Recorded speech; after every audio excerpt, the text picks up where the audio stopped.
Yo, this is Action Braxton. What's up, my ninjas? We gonna get into the power forwards, the centers, the small forwards, the big niggas of the 2024 NBA draft.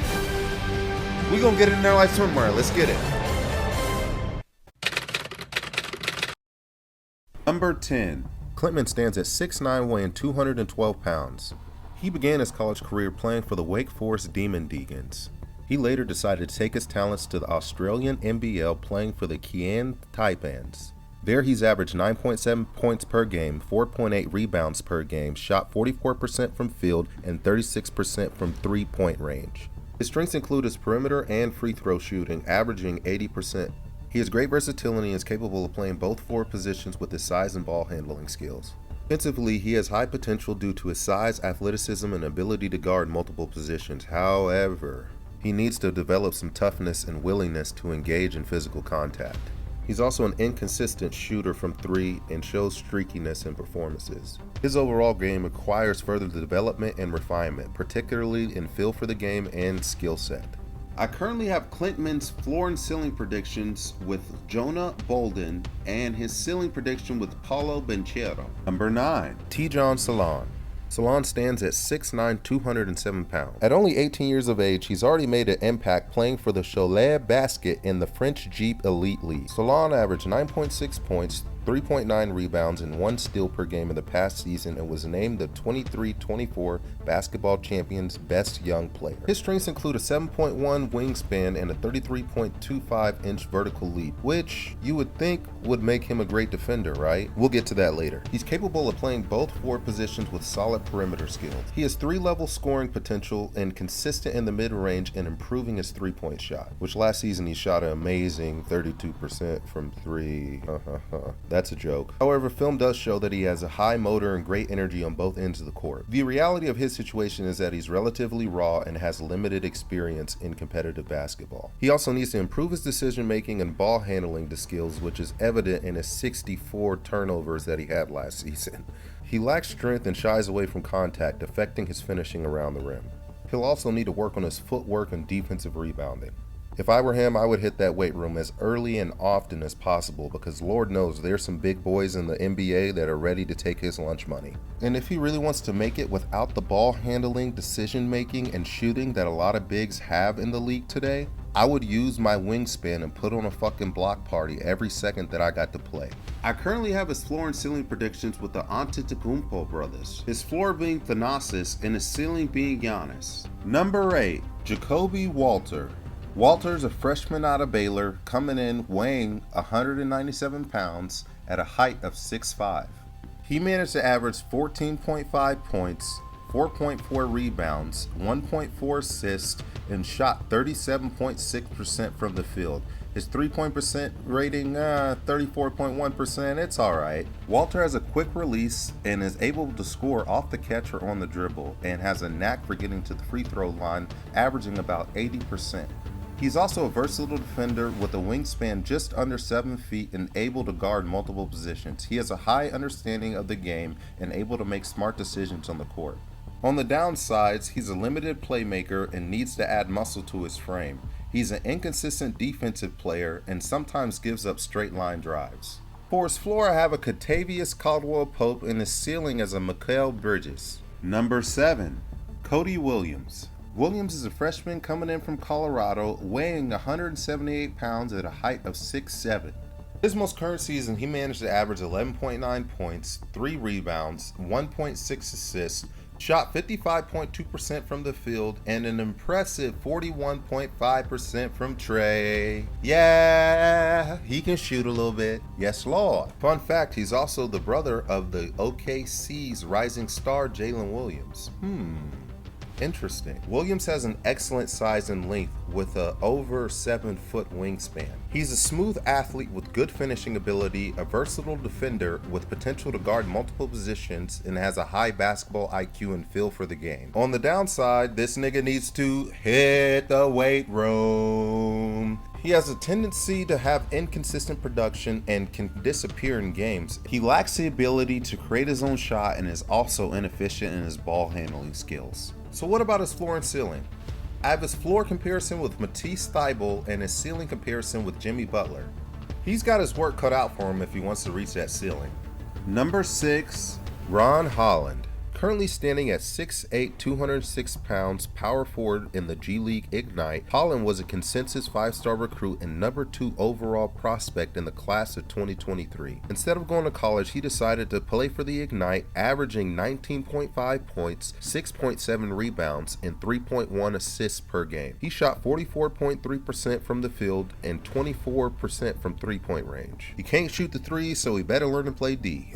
Holland has exceptional vertical and lateral quickness, allowing him to guard multiple positions. He's high energy and aggressive defender with a knack for steals and on-ball pressure. He exhibits a high motor and competitiveness, excelling in transition and on the glass. He's also definitely capable of creating his own shot off the dribble and finishing strong at the rim. Obviously, in order to excel at the next level, he needs to improve that three-point shooting from deep. Holland can get a little out of control, which can lead to a high turnover rate, as well as needing to improve his handle in order to be more effective against tight defenses. As I mentioned with one of our other picks, in order to excel in the league initially without that three-point shot, he will need to excel with his length at playing defense as well as grabbing rebounds for his team. I have Holland's floor and ceiling predictions with Nazir Little and his ceiling predictions with Kawhi Leonard. Let's sit back, relax, and see if Cuz really want to hoop like that. Number 5, Matas Buzelis, 209-pound small forward from the NBA G League Ignite. Born in Chicago, Illinois, Buzelis was a consensus 5-star recruit out of high school, playing at Brewster Academy and Sunrise Christian Academy. He was named the New Hampshire Gatorade Player of the Year and played in the 2023 McDonald's All-American Boys game. His most current season with the Ignite, he averaged 14.1 points per game, 6.6 rebounds, and 1.9 assists per game. He averaged a field goal percentage of 44.5%, and his three-point percentage is amazing, 27.3%. His free throw percentage was also trash, 67.9%. What are you doing? Beating your meat at the free throw line? He has excellent court vision and passing ability, especially in transition. He's a capable scorer from all 3 levels, and I parenthesize capable, with a smooth shooting stroke, as well as having a high basketball IQ and understanding the game and make smart decisions on the court. In order to compete at the next level, he needs to add muscle to his frame to be able to compete at the NBA level. And as I mentioned before, he's inconsistent from 3 and tends to shy away from contact, as well as he needs to improve his free throw percentage, which is kinda trash, let's be honest. He's also not a great defender and can struggle against stronger, quicker opponents. However, he does have that potential upside because of that length. So, we'll see. With Buzelis, I have his floor with Turgaloo, and then his ceiling with Franz Wagner. Number 4, Donovan Clingan. The sophomore out of UConn comes in weighing 280 pounds at a height of 7'2". His most current season to date, he averaged 13 points, 7.4 rebounds, 2.5 blocks. We love to see it from the big boys. 63.9% from the field and shot 25% from three-point range. But not every big nigga can shoot the tray ball. Let's call it what it is. The big boys managed to have 2 back-to-back NCAA national championships in 23 and 24. Now, let's say this. UConn is putting some niggas in the league. UConn is putting some boys in the league now. Come on now. UConn, they had some hoopers on that squad. His strengths include elite shot blocking and rim protecting. He's an excellent rebounder on both ends of the floor. He has a high basketball IQ and a great motor, as well as having a soft touch around the rim. His downsides are he has a limited jump shot and shooting range. What can you do? He's a big nigga. He needs to improve his free throw shooting, 58.3%. You can't get to the line and not hit your shots. Come on now. And he struggles against quicker opponents in the pick and roll situations. Floor and ceiling predictions, I have Drew Eubanks as his floor and his ceiling as a Rudy Gobert. If he wants to be really nice, the nigga will learn to hit the 3. Easier said than done, right? Number 3, Alexandre Sarr. 19-year-old comes in weighing 217 pounds at a height of 7'1". His career began with the Real Madrid's youth team, and he later signed with the Perth Wildcats as part of the NBL's Next Stars program. His most current season, he averaged 20.3 points, 9.2 rebounds, shot an impressive 52% from the field, and averaged 2.9 3.8 blocks. Okay, he wants to play defense. We like that. His strengths include his ability to operate on defense, drawing comparisons to Rudy Gobert and Victor Wembanyama. He can also guard multiple positions, including perimeter players, thanks to his lateral quickness. He's also able to run the floor well with them long-ass legs and is effective in transition. He has some decent shooting mechanics, but he has room to develop a consistent jump shot. Problem is, he's got a limited post game and inconsistent jump shot, 29.8% from 3-point range.